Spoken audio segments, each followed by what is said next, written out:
Hello again. Thanks for joining us. This is Space Nuts Q&A edition. My name is Andrew Dunkley. This will be our last official show for 2025. We'll go into a short recess and be back with you early in the new year. But we've got some questions to nail down before any of that happens, and we've got a whole bunch of topics that seem to have stirred the imaginations of our audience. Andrew wants to know about time dilation of stars. Adriano is talking black holes becoming stars. Ishtok is wanting to ask about free space. I always thought it was expensive, especially all the space around where we live. Yow. And Gergo, redshift and gravastars. We will tackle all of that in this edition of Space Nuts. 15 seconds. Guidance is internal. 10, 9. Ignition sequence start. Space Nuts. 5, 4, 3, 2. 1, 2, 3, 4, 5, 5, 4, 3, 2, 1. Space Nuts. Astronauts report it feels good. And here he is again. It's Professor Fred Watson, astronomer at large. Hello, Fred. Hello, Andrew. Good to see you again. Fancy seeing you. Yeah, how odd. How strange. How strange. Getting ready for your Christmas break. I mean, you've just come back from a break, so you'd be, probably feeling rather relaxed. Well, no, because only the last 6 days weren't work. Yeah. So, no, it's not quite true because we did have some time off with my family in Scotland. But we did have a proper holiday at the end of our trip. But yes, we did 2 months of pretty hard work, actually. We had a tour in Japan and then a conference in Ireland and a few other things like that kept us busy. So if you want to call international travel a job, that's fine. I want to call it work. But when you've got a tour group, when you've got 20 people who you've that's how it works. Entertained for a month, it's actually 3.5 weeks. It is work. Yeah. Well, we've got a similar problem in the coming week or two with 4 grandchildren that we're taking to the coast. Yeah. To be honest, I'd rather have 20 tourists than 4 grandchildren. Although my grandchildren are now totally self-propelled. Apart from the youngest one, Aggie, she's 9 months. Yesterday, actually. Anyway, yes. It's a matter of, So when the bottom line is, we will have a relaxing end of year break. I hope. Very good. You mentioned Edinburgh. Well, our first question comes from Andrew in Edinburgh. He says, I have a 2-part question about the gravity and subsequent time dilation that occurs in and around supergiant stars. If the supergiants can collapse into black holes, then they must have as much or even more mass than the resulting black hole, just spread over a much larger area. I guess my question is there significant time dilation near these stars, or are they simply not dense enough to have meaningful amounts of time dilation? If they do, it's weird that it never comes up. And a slight follow-up would be, what about time dilation within the star itself? Presumably near the core of these stars, the density ramps right up. Does a large difference in time dilation within a star have any impact on how it behaves? Hope that all makes sense. Thanks. Love the show. That's Andrew in Edinburgh. They're great questions. I'm just not sure about the first sentence. If the supergiants can collapse into black holes, then they must have as much or even more mass than the resulting black hole. Yeah, okay, I've read that properly now. Just spread over. Maybe I didn't read it properly. No, it's all right. No, it's fine. So Andrew's first question, is there significant time dilation near these stars? And the answer is yes. There would be. The time dilation in a black hole is so great that to an outside observer, time stops on the event horizon. For a star, because it's spread over a larger volume of space, the time dilation is nowhere near as great. But time dilation would be something that you would have to take into account if you had a spacecraft orbiting near a giant star. The bottom line is, with time dilation, it's a little bit spooky in the sense that to the star itself and to something, say you've got something in orbit around this star, their time's ticking away at the normal rate.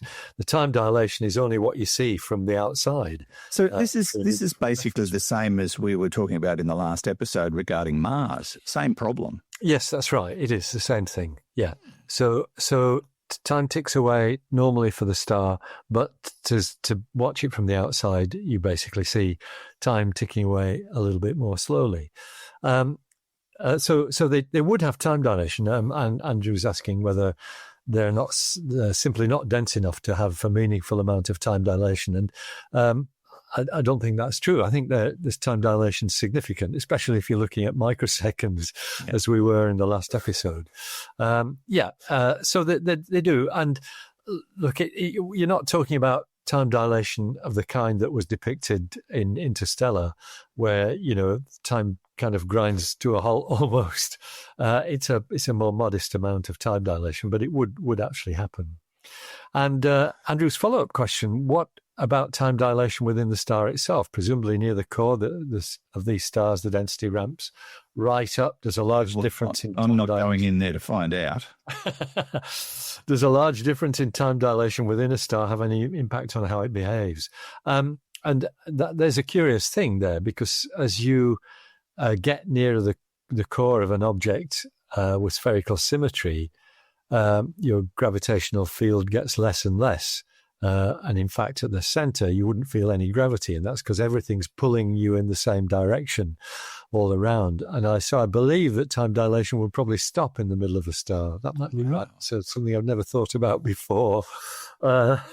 Maybe that's not true, because you're still in a gravitational field. The fact that it cancels out everywhere. I'll check that one out, actually, and try and remember for our first show next year, because that's a really interesting question. Time dilation in the center of a star. How does it behave? Yeah, very interesting. But there wouldn't be I think the bottom line is there wouldn't be a big difference in time dilation from one part of a star to another. That's what I'm trying to say. But he brings up another interesting point. You've got time dilation around a massive star. Yeah. Then it goes, whatever, black hole. The time dilation changes? Yes, it does, because as it collapses, the gravitational field increases. It increases in sort of angle, in the sense that it's a steeper gravitational field as the black hole collapses. And by that, I'm thinking of the gravitational well. This dip in the trampoline sheet, that's the gravitational well of an object, which turns into something like a plug hole with water going around it as a vortex for a black hole. So that's what I mean by the steepness of the gravitational field. And yes, it is so steep that the event horizon delineates where the time dilation becomes such that time appears to stop on the surface of the event horizon. Yeah, I've seen that demonstration done with like a big rubber sheet, and they say that's the space-time continuum. Then they put a bowling ball in it, and they say, and that's gravity. Yeah, that's right. Yep, I know. Yeah. It's a simple way of explaining it, but that's what it is, I suppose. Great questions, Andrew, and I hope all is well in Edinburgh, Fred's home stomping ground. Yep. Yeah, I'll give you his address and you can go and rock his roof. This is Space Nuts with Andrew Dunkley and Professor Fred Watson. We have got an audio question. Fred, this is from Adriano. Hi guys, Adriano from Florence in Italy. I have my first question about black holes. So if I understood correctly, a star continues to burn his fuel like hydrogen and helium, and there are nuclear fusions, and there is enough energy for the star to fight against its own gravitational pull. But at some point, there is not enough fuel, and the star collapses into a black hole. After this, the black hole will start to absorb material like hydrogen, and then it should have enough energy, enough fuel to have nuclear fusions and to fight against the gravitational pull. But so why a black hole cannot turn back into a star? I'm sure this is not possible, but I cannot understand why. And also, guys, we had a lot of beautiful updates from the princess. Can we also have some updates from Fred? Thank you, guys. Bye-bye. Adriano, thank you very much. Fred gave us his update when he got back. But yeah, your point is well made. Florence, what a beautiful, beautiful city. Yeah, isn't it just? We visited Florence a few years ago, and it was amazing, but it was also terrible timing because it was All Saints weekend, which is a 4-day long weekend, and there were like tens of thousands of people there. You couldn't move. You absolutely couldn't move. So we went to, what was it called, the Ponte Vecchia, and we couldn't get near it. You just couldn't. It was insane. Yeah, we didn't know until we got there that's what was happening. But yeah, we still got to see it. It was a beautiful place, and all those amazing statues. And Galileo got up close with Galileo. Very good, yeah. Yeah. Did you see his? I think it's one of his fingers or his thumb. I can't remember, which is on display in the Science Museum there. Oh no, couldn't get near that. Yeah, honestly, it was just mayhem. But yeah, understandable though. All right. So the bottom line with Adriano's question is, why can't a black hole turn back into a star? Yeah, I would think there'd be all sorts of reasons why not. Well, that's right. I think once you've turned into a singularity, as the you can't double down. Boom, boom. Sorry. No, you took the words out of my mouth. No, you didn't. I mean, all bets are off basically once you've gone into a singularity, and so I think it's a great thought that Adriano's had. It's never occurred to me before, but you're talking about hydrogen, which certainly would get sucked into a black hole because a lot of the gas clouds that a black hole accretion disk would draw in and suck into the center. That's hydrogen, and hydrogen's the raw material of stars. Why can't nuclear fusion kick in again and drive the star back into being a star rather than a black hole? And I think the answer is in structure. So stars have quite a complex structure to make them work, with the core, with all the nuclear burning taking place. Then there's a convection zone, and then there's a sort of outer layer before you get to the photosphere, the layer that you can see. When you've put something into a singularity, all structure disappears, and it almost relates to an issue that occupied the mind of Stephen Hawking for a while, which is that does information get lost when it goes into a black hole? And I think there was some argument with another well-known physicist. In fact, I think they had a bet, which Hawking lost, because I think the bottom line was Hawking bet that information couldn't come out of a black hole, but somebody proved a theory that information could come out of a black hole. I think I've got the right way around. Okay. But basically, it's all completely mangled in terms of, we don't understand the physics of what would happen inside a singularity. We just have no idea what the physical processes would be. And they almost certainly would rule out hydrogen atoms getting together and with enough temperature to produce the nuclear fusion that we see in a normal star. A black hole is a very abnormal object. Nothing relates to normal in a black hole, and so I think that is the answer to Adriano's question. Physics doesn't work the way it works on the outside of a black hole, and I think that's why we don't see black holes turning into stars. Yeah. Well, there's also the fuel issue. Like, the star has collapsed because of fuel depletion, has it not?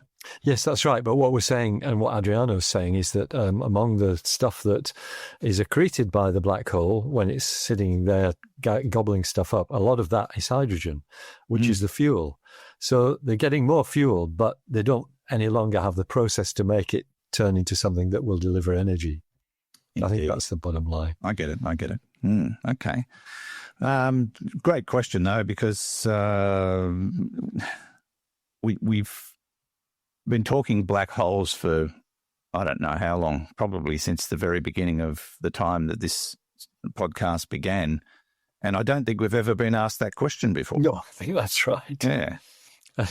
Says a lot for for our listeners, doesn't it? That they can produce questions that we've never had before after however many episodes is it? It's getting on for 500 now, isn't it? This is 582. Oh, 582. Okay. 582. Yeah. Right, there you go, getting on for 600. I know. It's nuts. I mean, it's happening faster because of time dilation and the fact that we decided to do 2 episodes a week instead of 1. But but I think it's nuts by definition, isn't it? I've got a feeling. probably. Yeah. Anyway, thank you, Adriano, and hope all is well in the beautiful Florence. This is Space Nuts with Andrew Dunkley and Professor Fred Watson. Let's take a break from the show to tell you about our sponsor, Anti-Gravity A1. Have you ever wished you could actually feel what it's like to fly? Not just control a drone from the ground, but truly experience the air around you. Well, that future has just arrived. Introducing the Anti-Gravity A1, the world's first all-in-one 8K 360 drone. And it's officially available now. This isn't just another drone. It's an entirely new category. With Anti-Gravity A1, you don't fly by fiddling with sticks. You fly with your hands and your head. The vision goggles use ultra-sharp dual micro OLED displays, and the grip controller's free motion lets you literally point where you want to go. Look left, the drone looks left. Tilt your hand, it responds instantly. It's the most intuitive flight system ever created, easy for beginners, but still offering full FPV controls for seasoned pilots. The Anti-Gravity A1 is now available in 3 bundles at the Anti-Gravity store, Best Buy and authorised retailers worldwide. So if you ever wanted to rethink what a drone can be or what flight can feel like, check out the Anti-Gravity A1. Just visit antigravity.tech. That's antigravity.tech for the Anti-Gravity A1. This is a new revolution in drone and drone photography. That's antigravity.tech, or you can tap on the link in the show notes. 3, 2, 1. Space Nuts. Our next question doesn't come from Italy. It comes from Slovenia. Right next door. Yeah. I am listening to your podcast while driving to and from work. Great show. I hope you manage to keep control because, this gets a bit crazy sometimes. I'm curious about, wait for it, Fred, black holes. We know that an atom is actually a lot of free space where electrons fly around.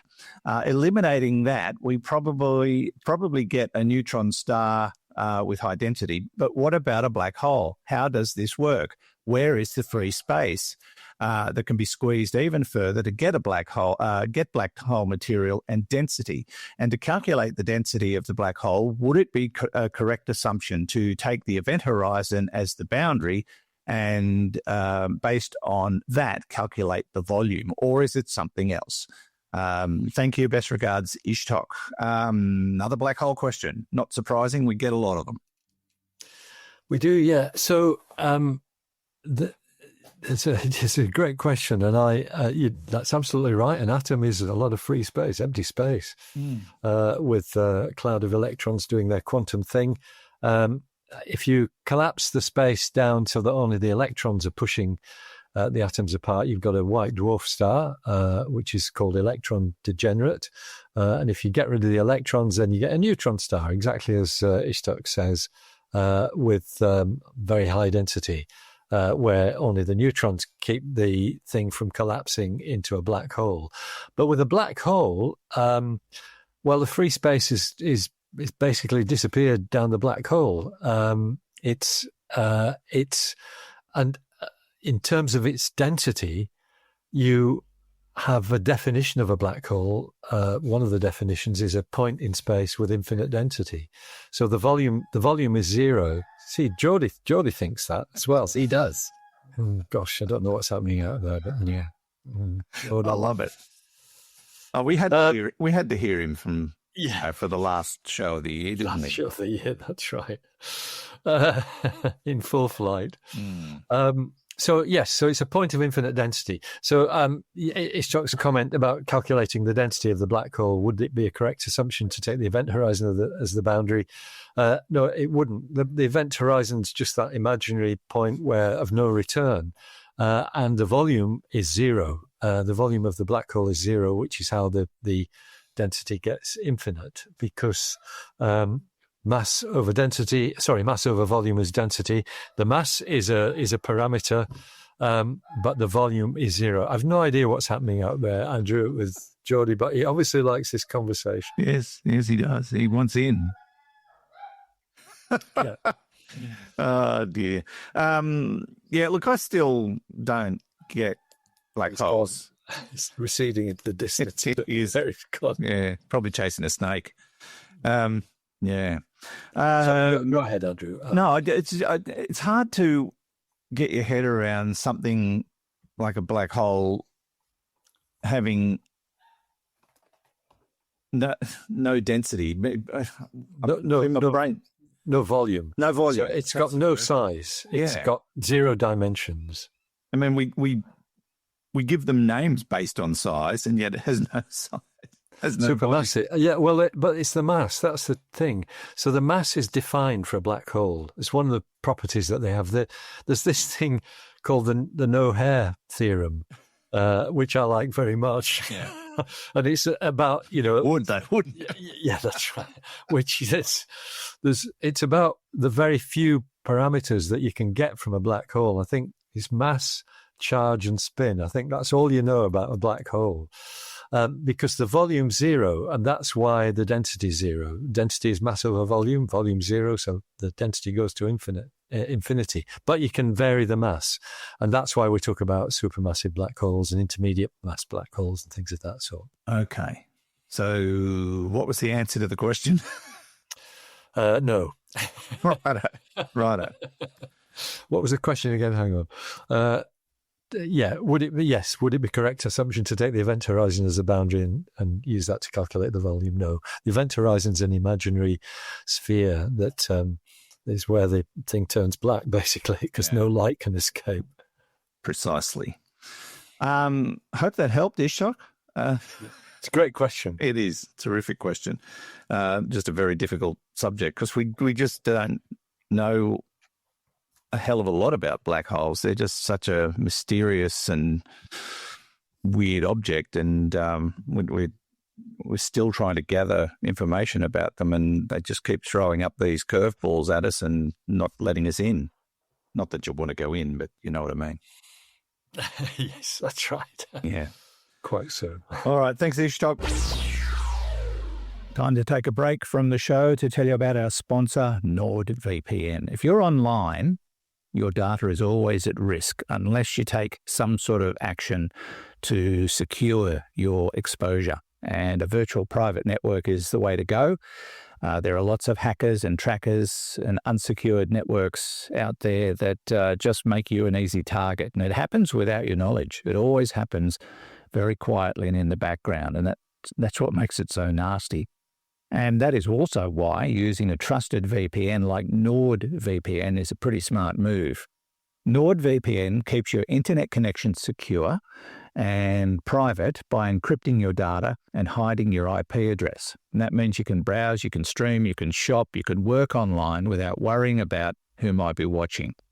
And right now, as a Space Nuts listener, you can get an exclusive offer, big savings on NordVPN plans, get an extra 4 months for free. That's 28 months. And all you have to do is sign up. Don't forget, they've got a 30-day money-back guarantee, so you can test this out for yourself before you fully commit. But I've been using it for years now, and I've got no complaints. So go to nordvpn.com/spacenuts, nordvpn.com/spacenuts. And don't forget the code word Space Nuts at the checkout. Space Nuts.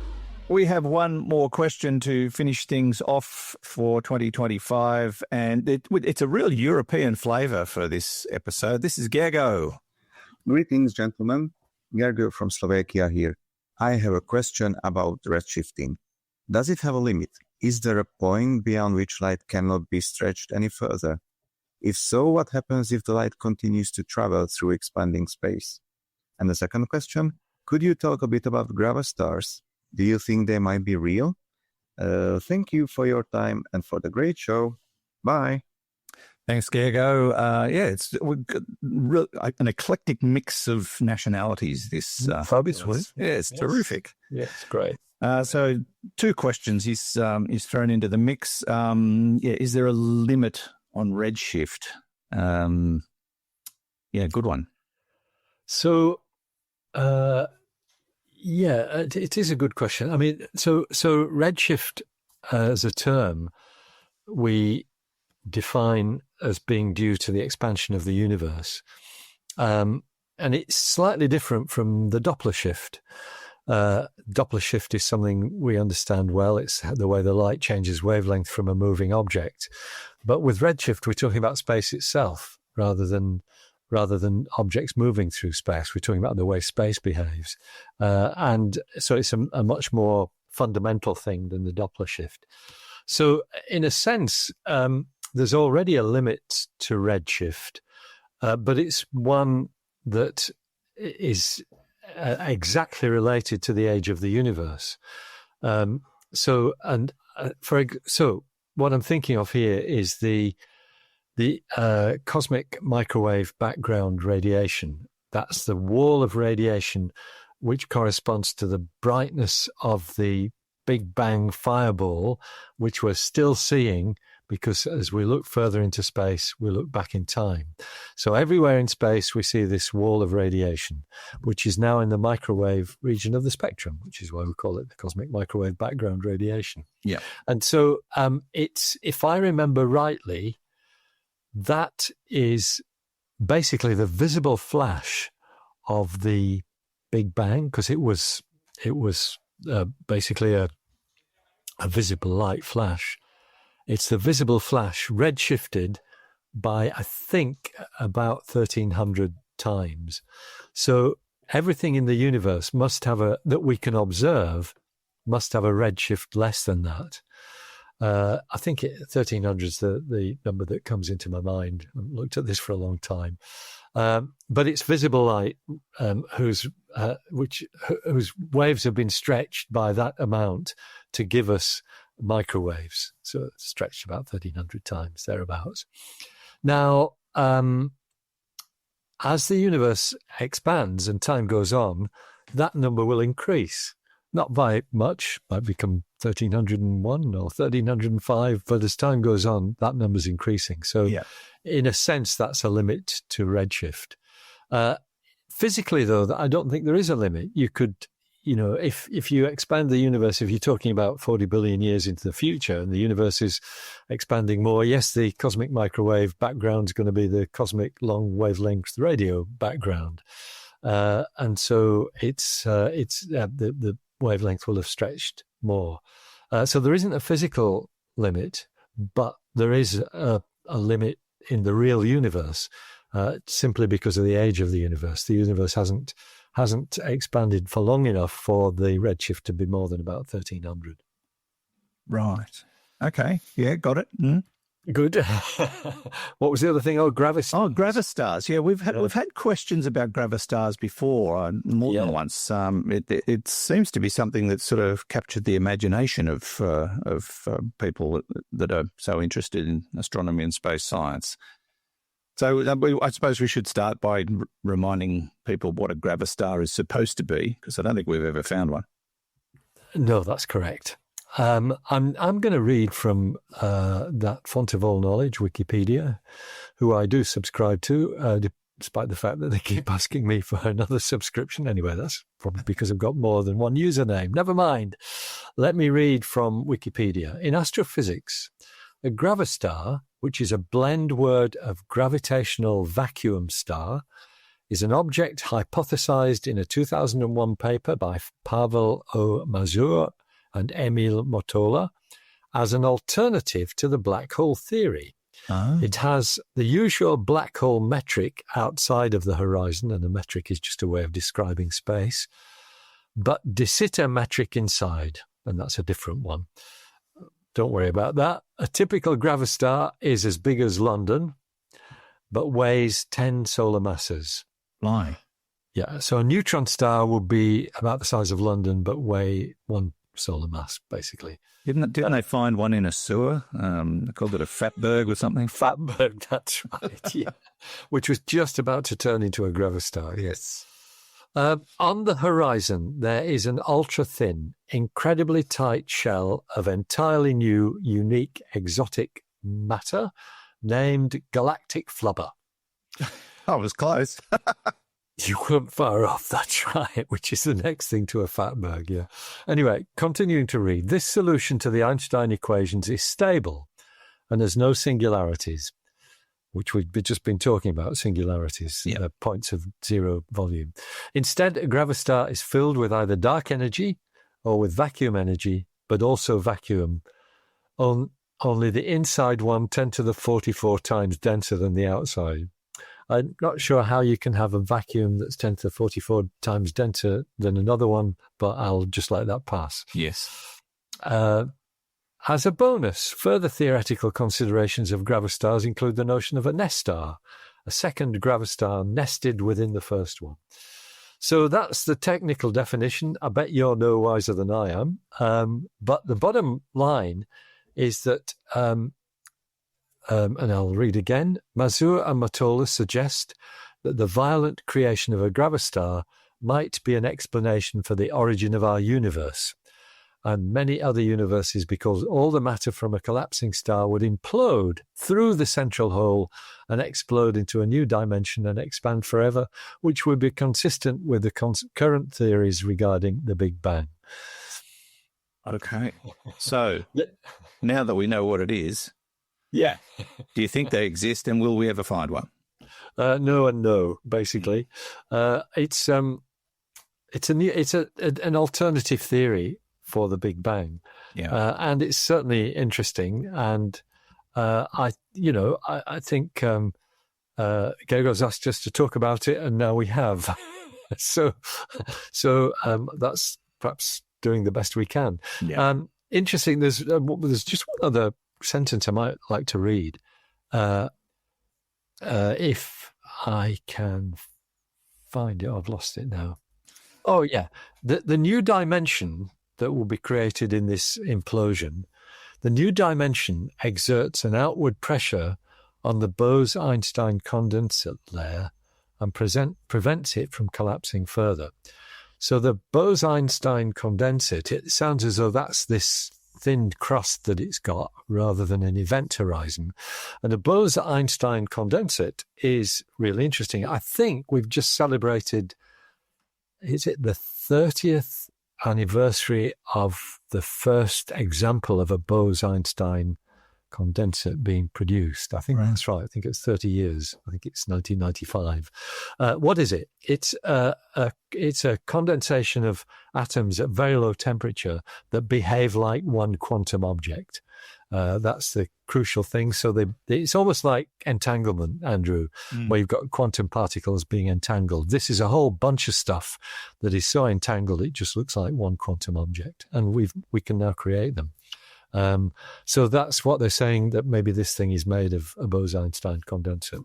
I think this is a really good way to end the year's Space Nuts episode, because it is completely off the wall and talking about stuff that is right at the cutting edge of physics, which I love. Indeed.